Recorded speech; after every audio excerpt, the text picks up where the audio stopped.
All right, welcome everybody I, to the Edge of Eternities, our second Mega Draft. We got a busy day here on the AGL server, and I'm joined by the one and only Chris York.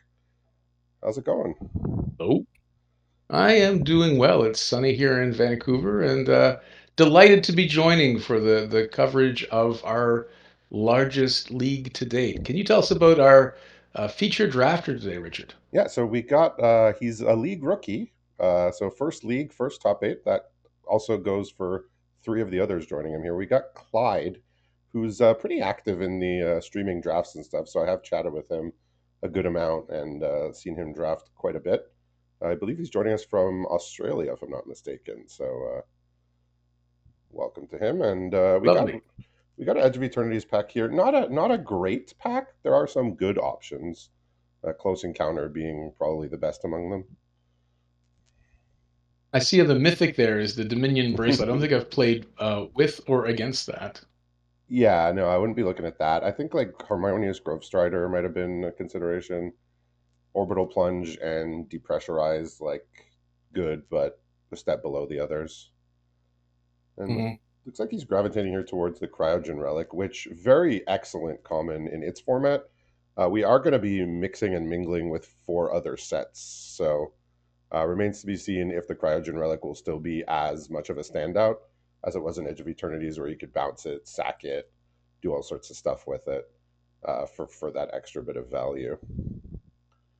So obviously, since we have six packs to move through, one of my sort of takeaways is that lots of players favor green, at least early on, to keep their options open. What do you think of that as a sort of general strategy in Megadraft? Go green, and if you're forced out, you're forced out, but that's where the greatest odds of you using the cards that you draft lie. Yeah, I honestly I just try and follow the seats. I try and keep in mind what Hmm. sets are part of this, just as like maybe a guide to figure out what might come later. And Well, there's a nice green rare.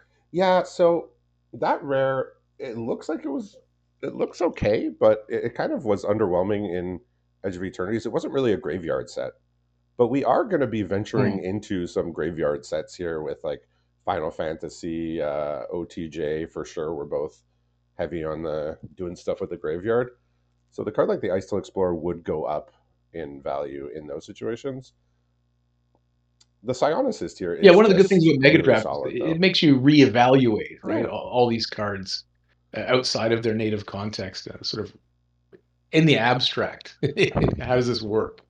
Very differently, I suppose, than in its home format. Yeah, which you see So you were saying? sometimes in mega drafts. Well, first of all, the Psionicist, which we sometimes like to call Soul Ring because it kind of just gives you a two extra mana just for sitting there.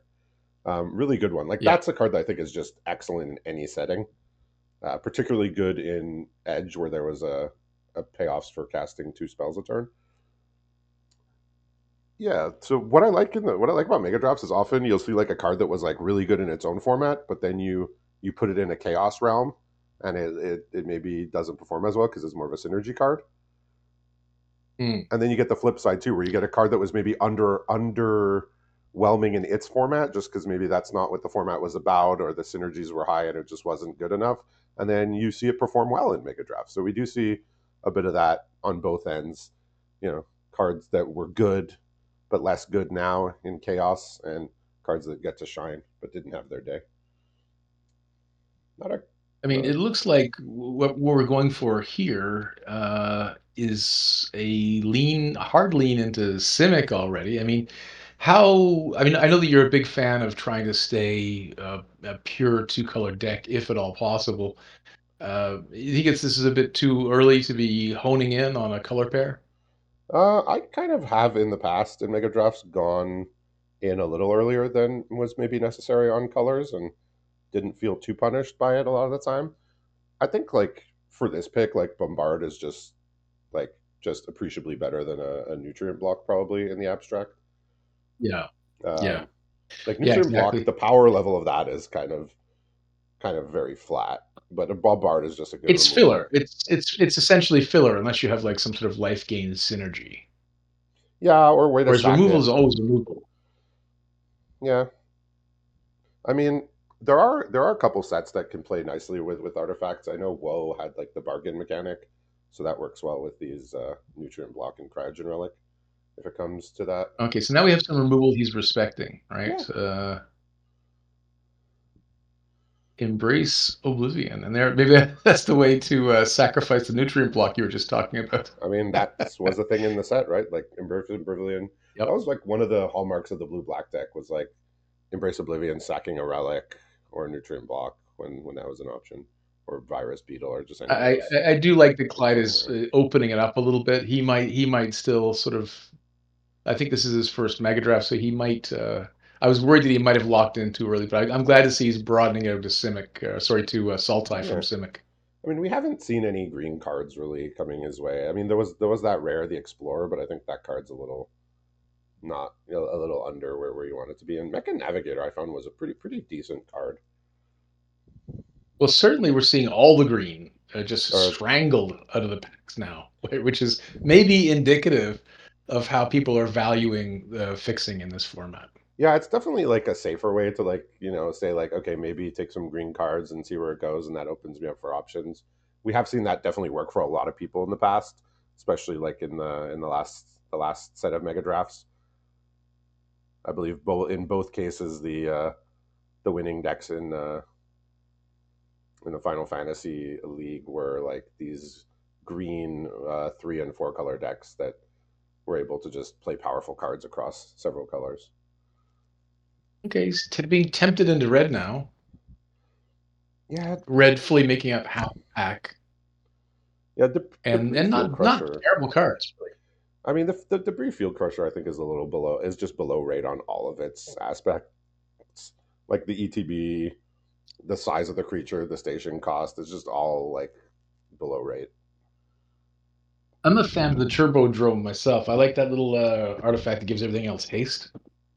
Yeah, it was. It How wasn't. can I It interest wasn't you? Can I terrible. interest you in a Dominion bracelet the second time around? Can I? Uh, Can I? still, Can I interest you in some wares I've tried to sell you before I at mean, a lower rate? it's a glorified short sword, isn't it?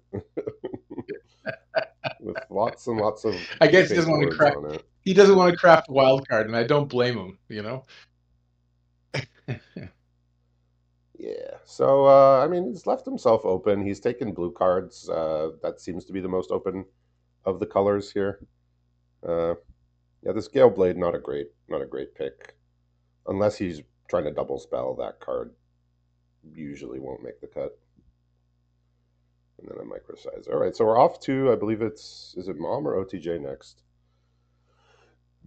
We got some Let me just powerful look that sets here. up We got quickly. Mom, we got OTJ, we got Final Fantasy, we got Woe, We're going and to we got mom. another pack of We're going edges to take a here. trip to mom's house next. Okay. Yeah, and then OTJ after. So Yeah, let's see what so mom's got for us. yeah, so blue was quite This. good. Blue was very, very good in Marcher Machine. Especially that blue black was like one of the best decks. So blue was very, very strong. And let me. Oh my God! Look at that! Whoa! Realm Breaker. Random Realm Breaker seems all right to Yeah, me. it's a very good card. It's not like one of these totally insane planeswalkers that just warps the game and makes it impossible to win, but it's extremely strong. Like having a 3/3 to either attack or defend, and there's like some recursion stapled onto it with the minus. Like very, very strong. Not too much I else gotta of say great how interest in this deck. There's a stacked couple is. removal spells. Yeah, I'm just taking the I strongest mean, card here. yeah. I mean, just in terms of like the power of mom in general, it completely deformed the first pod of drafters from today. Oh, Right, with in that the that's where they both Yorions. picked up the Yorions. Yeah, the Yorion versus Yorion, quarterfinal match. Without Mom in the mix, that's just not possible. That kind of weirdness is enabled by these hyper powerful, sets. Yeah, we got Um, bonus sheet here, but unfortunately, Rada Coalition Warlord was our bonus sheet rare here, or bonus sheet well, legend. And it seems the I bonus think sheet legend. it's hard to pass Ren. It seems the bonus sheet legend got swiped out of this pack. So whatever Simon K Mm. saw, he liked, leaving Clyde with a Well, look very at this, strong rare here. yeah, C double is still very good, Yeah, right? I absolutely mean, great. Yeah. I Like mean, gosh, like that's a card that if I you saw just it compare in this. pack 2 of a mega draft and I had no blue cards, I would probably take it and at least consider uh, being blue. Like I would say, You'd rate it that highly. I mean, it's an instant speed clone or an instant Mm, speed copy a spell, right? yeah, it's so So you flexible can clone and a spell or a creature or both. So yeah. really, really strong. Just very But I mean, unique compare like effect for the what it is. to use Wizards terminology, compare the excitement of this pack to the to the excitement of Edge of Eternities. I don't think it's comparable. Like the rares just jump off the page in a way that Edge of Eternities wishes it could. You know, we got another legend here with Rayav, though I don't think Yeah. that's going to be of Don't interest be fooled to our by the listeners. Kaladesh masterpiece framing here, Clyde. Stay strong. Stay focused. Yeah, so options here. I mean, if he wants to stay green, the Moloch is pretty good. The Tangled Skyline Yeah, is usually a okay. It was 2-for-1, quite good in its right? format, but maybe a little slow here. The Moloch can't really go wrong Yeah. with that. I mean, Copperhost Crusher is a finisher, but you need to have a pretty dedicated ramp package to make that happen. Um, Not really seeing a lot of ramp so far in this pool. So yeah, the No, Moloch seems like not a yet. safe, Yeah. powerful early drop That's that just can good. make I the mean, difference. I will put in a good word for Invasion of Arcadia. That card was completely ridiculous, but he's pretty incentivized to try and uh, complement his blue with green now that he got the Ren. Yes. Yeah. Red's looking like it's not on his radar anymore, and black even further outside of his consideration.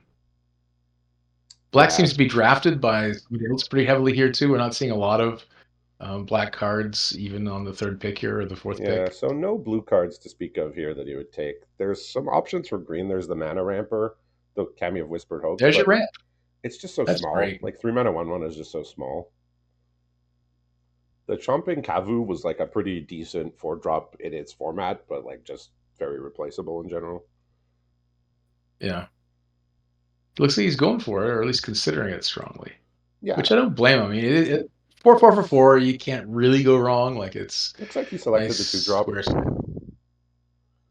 I have found in mega drafts just loading up on 2 drops can be pretty okay way to approach the game. Yeah. Just be I mean, proactive. it's a 2 drop with upside too, right? Like it's you can grow it, and it's a mana sink, which is also an important consideration Yeah, it costs for later like turns. 5 mana, so it's a lot, but yeah, it's a two And drop. there's It can more do Cavus. something.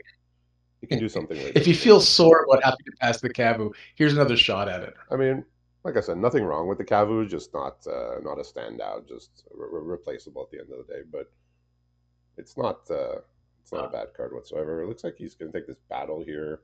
Not sure if he's maybe really? dipping a toe into white, just taking it out of the draft. This pack isn't leaving I much to be desired. So mean, we did see this card be key in the first round of the last pod. Once you flip it into the XX flyer, it can end games. But that means he's going to have to also sneak in some white here if he wants to include it. yeah, we're seeing not too much blue so far this pack after the C double. So the C double and then blue kind of just disappeared. So maybe he's hoping to get blue from the other side. Yeah, I don't know what you pick here. So This the is protocol not knight great. is what it For, taps a creature, and then if you have another knight, it gets stunned. Yeah, that's like just basically only a card for the blue white knight deck in that format. yeah, I mean, we are going to Eldraine later on, so who knows Yeah, what the I wilds of I Eldraine is don't going think the to Wilds of churn up. Eldraine was heavily stacked with knights. I think Throne of Eldraine had like the knights mostly in Mardu. I think they Yeah, there wasn't as many of them in this. It wasn't really like a strong theme at all. yeah, they were still there though. I think they Yeah, wanted to do callbacks to the previous set. So Yeah, I so mean, you can count on there being a few knights, and there's one there. Even there's the Cavalier, but that means going deeper into white than he is currently, well, I right? mean, if he's going to take a white card, it's Angelic Intervention by a landslide. But I think he's interested Yeah. in probably the Converter Beast or the Scob there. The Scob was quite good in Mom just because it was so grindy and it got you value, even though it was like very slow at doing it. If we were still in black, I do love a failed conversion. I just love or failed corruption, failed conversion. Yeah, Yeah, that card just playing a removal and getting some scry just always felt great, yeah. even though it was expensive. So two hits, two the people that are passing to him, Simon and Ryan, like some among them are taking blue cards. I think absolutely Mm. because he's just had very little to work with in blue. Just seeing a lot of white I cards mostly. can confirm or disconfirm if you desire. I mean, we'll find out later, but yeah, taking the flywheel racer here, just so it's like a mana dork, but only when it's crude, I believe.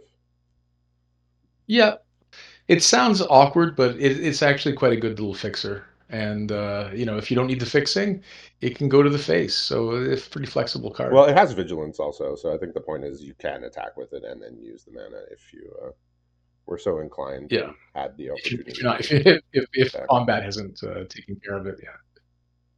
Yeah, this Oh, Oculus here we Swell go. is not bringing too much joy, I don't think. Yeah, not a lot of flip cards, but he's got two of them now, I guess, right? He's got the two battles. Yeah, he took another Maybe he's invasion hoping it. here. Just a bunch of filler cards here. I wouldn't expect to see these cards making too many decks. Wicked Slumber, I guess, is uh, Yeah, playable. it's a nice trick.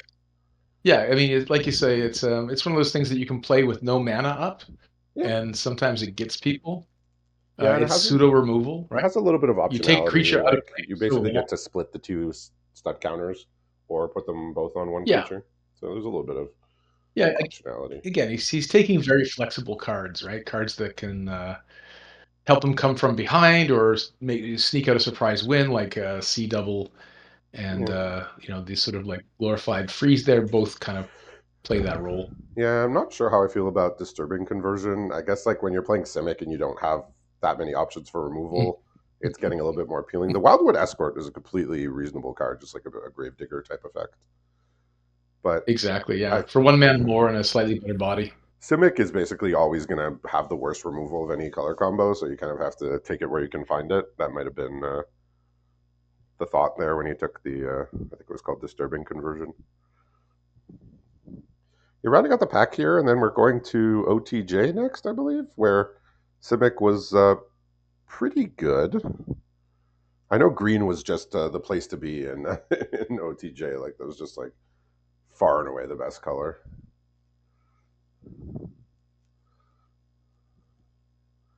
All right, so let's see what this pack has in store. It looks like he's still, I mean, hasn't really found a reason to get out of Simic. Just didn't see blue cards that pack, unfortunately.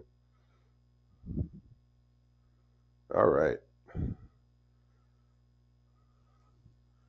we're here for Outlaws of Thunder Junction now. Looking at the rare isn't given too much, given too much here with the Slick Shot Show Off. Definitely more constructed card.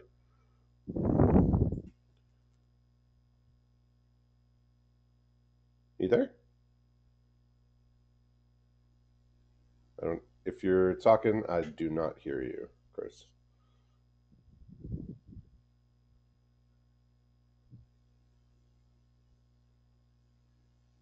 All right. I guess, Chris, are you there? All right. We'll keep on trucking here. We got the Brigand here. Very good card.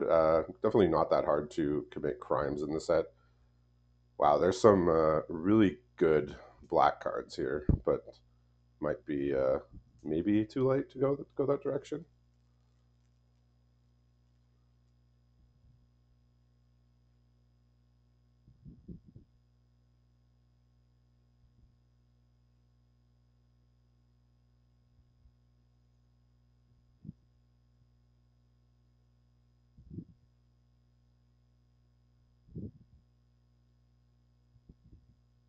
I think Chris might have fell off here.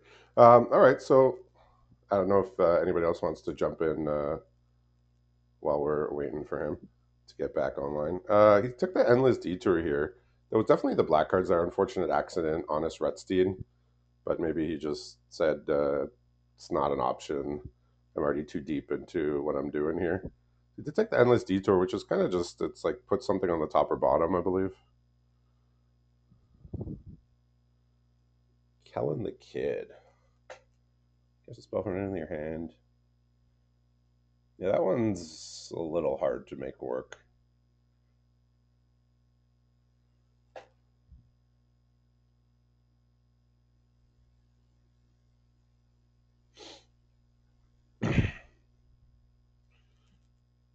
Yeah, whenever you cast a spell from other than your hand, you can cast something else. Yeah, I'm not sure how that's gonna work, but I mean, gonna have, if you're gonna be able to cast it, it's a flying lifelink 3/3. That ain't bad.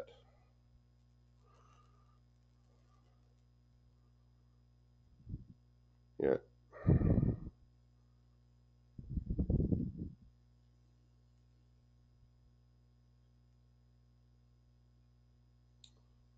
Right, so looking here, sees the essence capture, so that's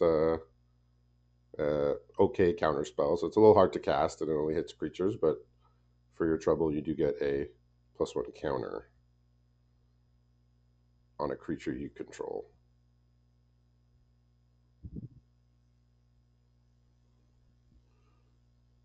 You're not sure if there's anything else here that's really piquing his interest. I mean, maybe the land.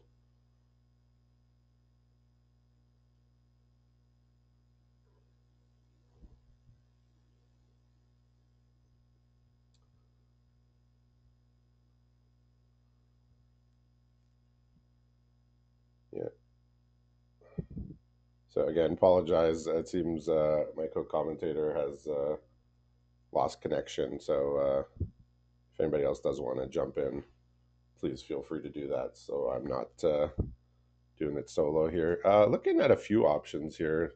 There's the land. There's the Bandits Hall, which is it's like a mana rock with some upside of drawing a card maybe at some point. I might just go for another Brigand here. That card can really actually uh, set a good pace for the game if you can make it work. There's also a Stop Cold, which is a very reasonable type of removal.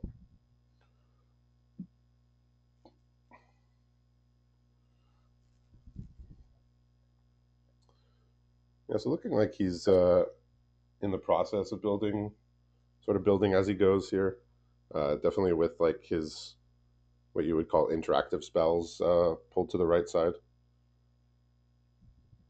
I can try to jump in and speak for the other side until Chris comes back. Yeah, So I absolutely. missed the first pack of the draft, so I'll Well, just I do my mean, best coming in.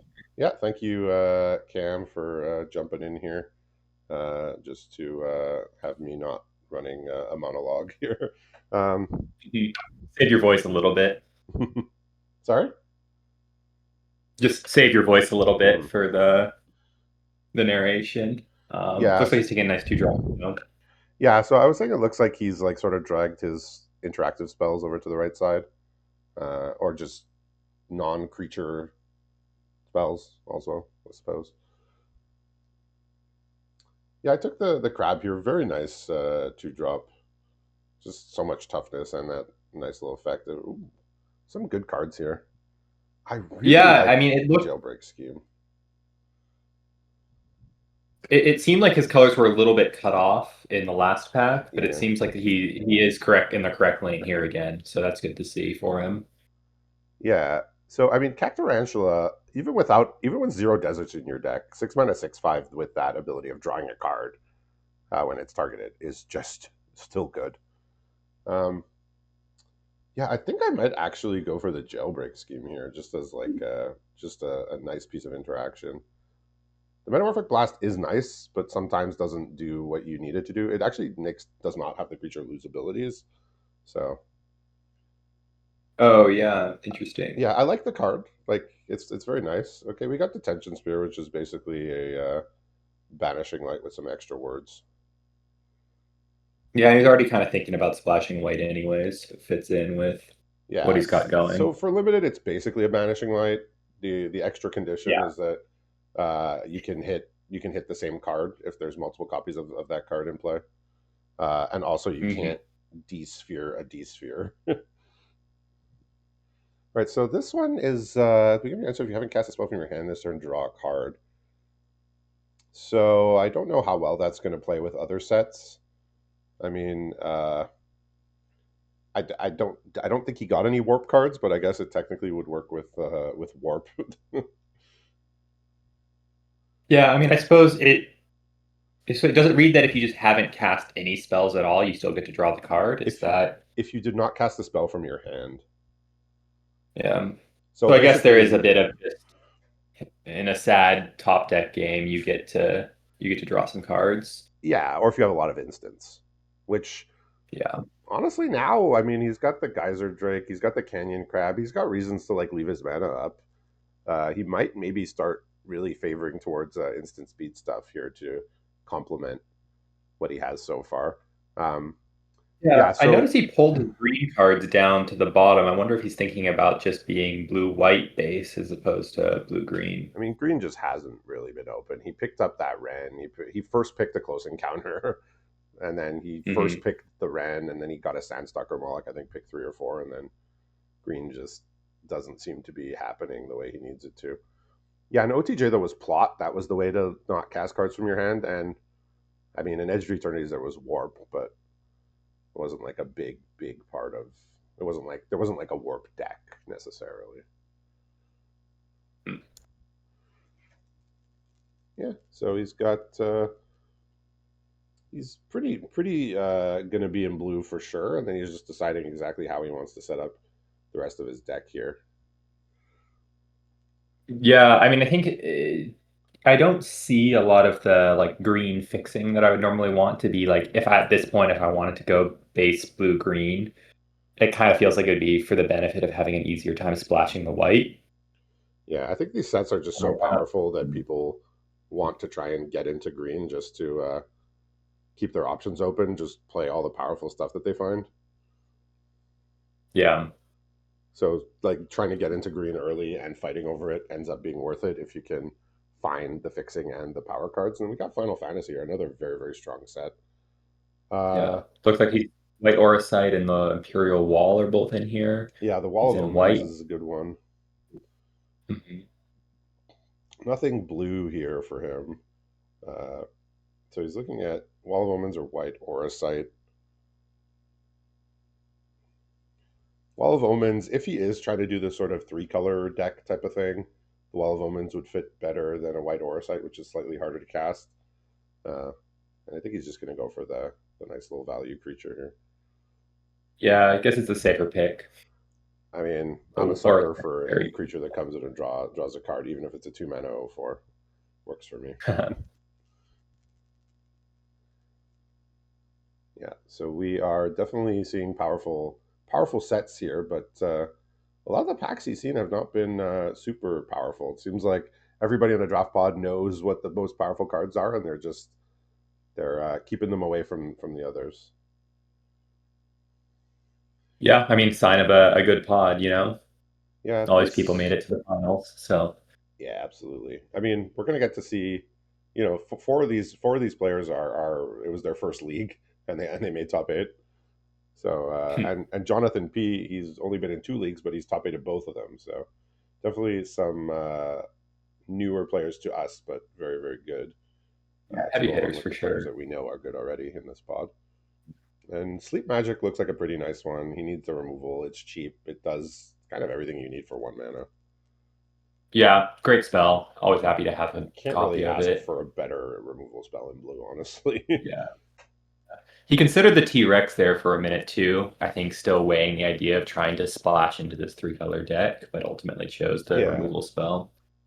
I mean, yeah, the Rexar is like it can help you splash green, but you're almost never casting it if it's like if it's your splash color. All right, looking at Delivery Moogle here, gets artifacts with 2 costs or less. So he's got a relic, he's got a nutrient block, he's got a Mechan Got Navigator, 4 targets. That he's got already a five. Flywheel Racer as well. Yeah, seems good. All of those cards are Seems are great. reasonable. There's a Clive there that somebody's going to get pick 4. Yikes! Whew. So Nothing I can do about that. Dominic might be doing some fist bumping under the table here when if he's in red. But yeah, I'd be super happy with Moogle. I tend to like tutor effects even more in these Megadraft type situations where you're playing on 60 cards as opposed to 40. Yeah. It just feels like that selection just goes up in value. Yeah, so I think if he knows he wants to be white, I think I would be leaning to the white aura side here, but he might go for At the this point. Sahagin. Does he have that much to make the Sahagin good? He's checking now. You can see. Yeah, not that I much. see maybe 1 or 2 spells. Yeah, the invasion of Xerex will do it. The battle there, and he's got C double. He's got a few things. The Wicked Slumber actually kind of works against it because it has Convoke. So if you actually tap a creature, it won't trigger the Sahagin. Because So it looks like he's using this again. I mean, it's a good 2-drop. It's a threat late. Yeah. You get 2 counters on that thing, and it starts being real threatening. Yeah, so we got. I mean, Slash of Light was a pretty okay card. This is one of the ones where it's not dependent on the creature attacking or blocking, so you just get to hit anything equal to the number of creatures you control. Yeah, if you can get a big enough board state, it's basically Doomblade. With no equipment so far, I don't know if this Steiner is gonna make the final deck. Slash of Light is just a pretty dependable version of this effect. Yeah, this is the second or third time we've seen him take it. Oh, no, he's going for the slash. Maybe. We'll see.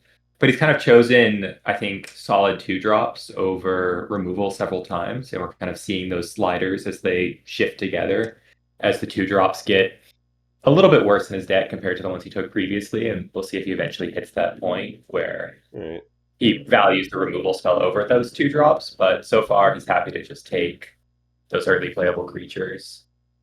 Yeah, so Cloudbound Moogle here was kind of like the black sheep of its cycle in this set. Like all the other 4 were like, pretty playable, and this one was like a step behind. Uh-oh. It looks like his stream. We lost his stream. Maybe if you're able to message him, I guess I can send a quick message. Oh, it's back. It's back. Cool. Yeah, I was about to send him a message, but all right, very good. We're back. He did take the Moogle. Yes, he did. Yeah, I mean the cards like it can't be that bad. It just was a bit underwhelming. If he's looking for equipment for his Steiner, here's a Paladin's Arms, but might just go for the Ice Flan here. He has drafted a pretty responsible curve so far, so he can just take these higher end cards, and especially the Moogle and the Flan, they have cycling, so you can't really get stuck with them in your hand. What pack are we on right now? I missed the beginning. I haven't been counting. So this is the 4th pack. So after this, we have a pack of Wilds of Eldraine, and then we'll close it off with another Edge pack to finish.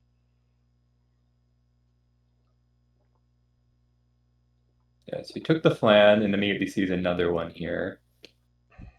Yeah, it's just like the cards you've taken this pack aren't bad, but just like the card quality is not super high compared to what cards are in this set, in general.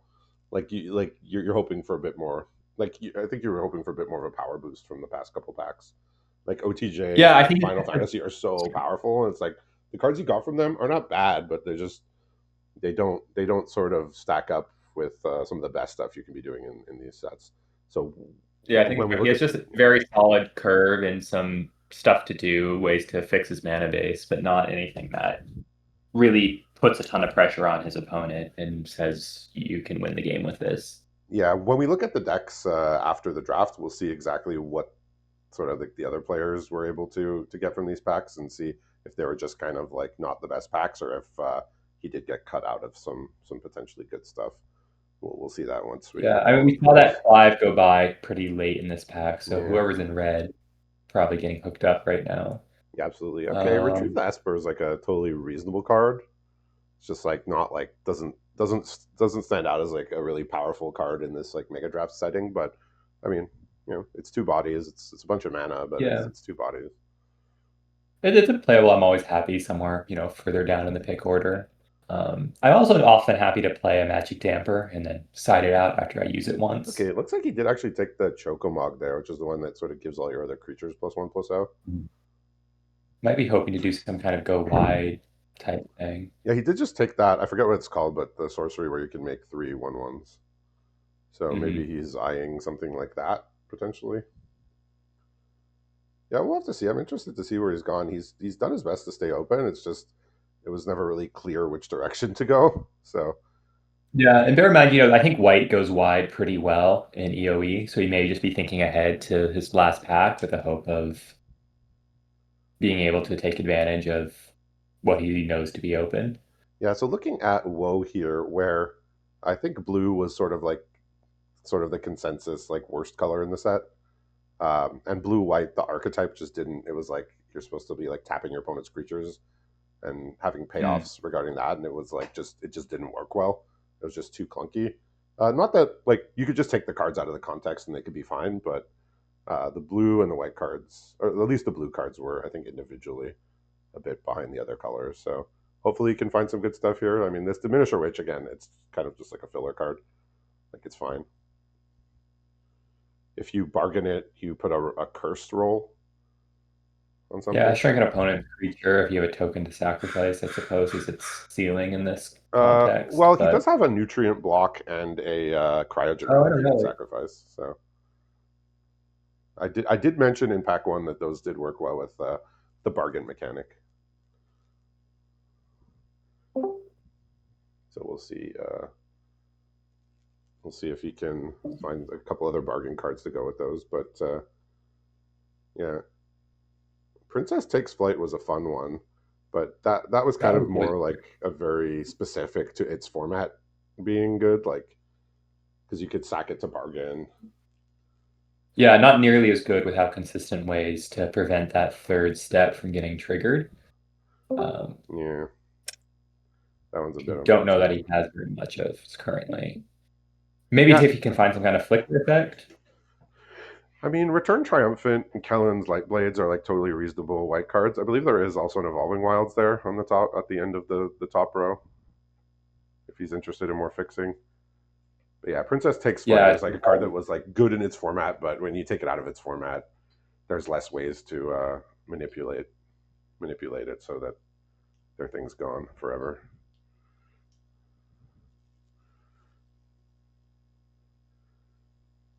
I mean, he might take it. He's thinking about yeah. it, but it's just yeah, it's a It's bit. not horrible even if you're not triggering its third step. It still has a place in some aggro decks where you get to get rid of a creature for a little bit and pump your thing. Oh, Into the Fey Court, my beloved. Now that's a magic card. and we're back. Oh, hey. Welcome Yeah. back, Chris. I will yield the microphone back to you. Yeah. Thank you, Cam, Where are we for at with stepping in. the draft? Is the draft back on? The draft's been going on the whole time. Perfect. Thank Yeah. God. Sorry, So, might have power outage here. oh, geez. You're saying it was a beautiful sunny day, but I guess it was a little too beautiful. They must be doing work. So, what did he take the stockpiling celebrant there? That was the card that was the combo with the Princess Takes Flight in its deck. All right, I do like an Into the Fey Court, but that's more of a personal bend. Yeah, so while you were gone, he sort of shifted into like more a blue white deck. That seemed to be what was open here. Mhm. It's just unfortunately like in OTJ, blue white wasn't a great deck. In Woe, blue white wasn't a great deck. So not that the individual cards aren't good. It's just you're not looking at like super powerful gold cards. Like he got the Gem Lightfoot at the end of the OTJ pack, which is like draw a card if you haven't cast a spell from your hand, which is hard to do outside of warp and plot. But the stockpiling celebrants can be pretty good here. He does have a few things to bounce, like the Invasion of Xerex. He could bounce to bounce more creatures. The Princess Takes Flight definitely. Cryogen Relic. Uh, Like he might have a nice little value synergy deck here, but if opponents are just like slamming big green things, it might be trouble for him. His interaction is not not amazing for where you want it to be, and not by his fault. Just hasn't seen too many premium ways to interact. Though he did pass a couple of white aura sites in the last pack before he sort of, I think it was like just as he was thinking about locking into white. So Yeah, what was the turning point that made him abandon that rich seam of green cards that he was dipping well, into? he didn't really have too much green to start with. He just had the close encounter, the Ren, and the Sandstalker Moloch, and really didn't see green after that. He just Right. identified which colors were seemed to be open and went into it. Just like I said, there was a couple opportunities to take white aura site, which is like basically one of the better removals you can have, and just opted to take 2 drops or maybe cards that he knew he was going to play before he pivoted for sure. You ever played Karmic Justice? Not really a limited card, right? It's going to be hard. It's going to be hard to make that card be great. The Gatekeeper though is totally reasonable. Like this is Oh yeah. quite an okay card. It also helps for his not casting spells from your hand card from OTJ, since you can cast the Compulsion, I adventure think, is side. also kind of it's not a bad little rummaging I don't effect either, right? think you can put that in your deck and justify that it's No. worth a deck slot. Yeah, looking at, I mean, he could take the Water Wings here, but or he could just, yeah, he's just grabbing a card out of the draft. Nothing much for him here. Cursed Courtier, 3 mana, 3/3 lifelink. It has a roll token, so Portier, you have to bargain that roll away somehow, or bounce it or something. I'm or put not. it on a wall or whatever. Well, no, it gets the roll token, so you have to Oh, get I rid see. of the roll token somehow. But even if you do, The it's hard like way. you just got a 3/3 lifelink. So you paid 3 mana, you jumped through some hoop, whether it was bargain or some other way to get rid of it. But your reward is just a 3/3 lifelink. It's not like you got some incredible game warping card as a result.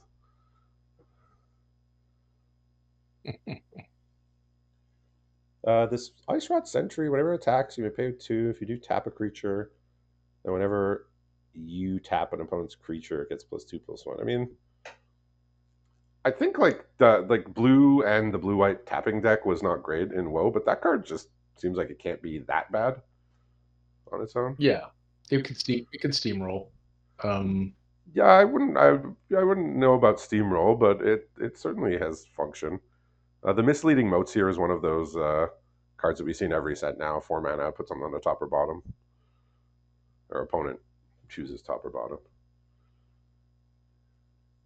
Yeah, Well, so the deck is shaped up nicely, since I mean it looks fairly formidable, at least from a glance.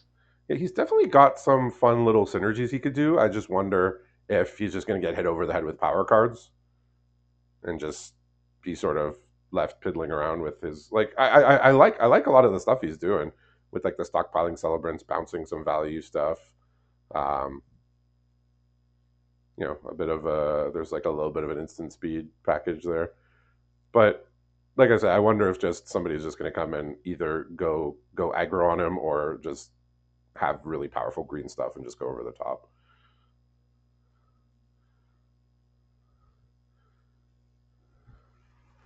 But it does look like an interesting build here. Blue white was quite good in Edge of Eternity, so I think he's hoping for some hookups here. Maybe a blue white gold card if you can find one. Mm. The Stalker here is What's just this a land? really nice one. High Market, is that a card that's even on your radar? I mean, you could play it. It's just not. It's kind of. There's not really a sack deck in this set, or like a sack creature Mm. deck. Kind of just like something that sits around and then like once in a while you have it untapped. Your opponent targets your thing for removal, and you get to sack it and gain a life. That's all that happens, right? You just gain life. All right, Yeah, Mechan it doesn't seem like it's Assembler really. here. Really- Not sure if he has enough artifacts. I guess he can pull up his deck stats here and find out exactly how many artifacts. He's always like He's he heard you. got 5, so I don't think that one's going to work. Not quite there. I will say he's passed on a bunch of removals, and there are a couple here that are I'd be considering here between Radiant Strike and Emergency Eject. Probably favor the Radiant Strike. Yeah, like for the life game. By my count, where I would want to be by the end of this, by pack 6, I would want a bit more removal. But it looks like he's going to go for the Assembly here. Just maybe saying I'm looking for some extra cards to maybe finish the game and punch in here for damage, for some advantage. He's got the land here. That one was pretty good. Yeah. It's a free include in his deck, which is always great. Yeah, and it copies is there anything artifacts or going to regret? enchantments. I don't think so. I mean, he's got a few artifacts, a few enchantments. But I mean, it's literally it's more or less why not? Yeah, it's a tapped planes. You have to have a good reason not to. It's a tapped planes that can just do some really strong plays later in the game. All right, I think it's time to take the Banishing Light. Yes, I think he agrees. He's passed on some other forms of removal that maybe weren't as efficient, but it is now time, I believe. Maybe he, the land that can copy the Banishing Light is what makes it more appealing. I don't know. I mean, I think the Banishing Light is plenty appealing on its own here. Yeah, so we're wrapping this up here. Looking at his curve, I think he's like he's separated his creatures to the left and non-creatures to the right. You can do it like top and bottom on Draftmancer too, but he has it laid out left to right, which is okay. It all. Okay, looks like he might be going for the Radiant Strike here, after all. I mean, when it comes down to like the 4 mana removal that only hits an artifact or a tapped creature, I like the other one that gives the opponent a lander for 3 mana and hits any non-land permanent. I think that's just I favor the sort of like the cheapness and the flexibility a bit more. Even you don't get life and you give them a lander, I think it's worth it. So we've seen versions of that card that were just like too punishing in the past. Like 2 and a white, destroy something, opponent gets something, but usually they're getting like a 1/1 or a 2/2, and that's just too punishing. I think a lander is like acceptable thing to give them in exchange for destroying anything for 3. I think so, yeah. Pretty kind of a late grav kill here. Like 5 people passed an unconditional removal that's splashable. Kind of surprised by that, but maybe I'm just an old fuddy-duddy that overvalues removal. Yeah, in the modern era, when creatures are so good, it's like the value of removal goes down. But that's a nice pickup there, the Infiltrator. Yeah, like when there's so many 2-for-1s, 1/1 removal just is not cutting it. You have to make it like really price to move. And I guess grav kill is, I mean, it's good, but it's not super price to move. I like the Light Jammer here. I mean, that's a great equipment that saves a creature out of nowhere. It's totally fine. And then sticks around. Yeah. He does have that one 2-drop from Final Fantasy that cares about equipment. So that's a thing. The Adalbert Steiner, I believe it's called. Oh, yeah. The lifelink guy. Yeah, so it looks like he did, after all, just get rid of, I believe, all of the green cards by now. Oh, wow, okay. I think he just got rid of it looks like he's going to be going fully 2-color. Fully 2-color. Yeah, there's nothing really, there's no reason to dip into the green for what he has. The best green cards he has are double green, and that just is not going to work. So he's got himself, kind of a focused, cool little synergy deck, like I said. We'll see if it clicks the way he needs it to get him the wins. We'll find out once we get into round 1. And in the meantime, we are going to be shortly looking at all the rest of the players' pools, what they drafted. So stay tuned for that. We'll be right back to see the pools.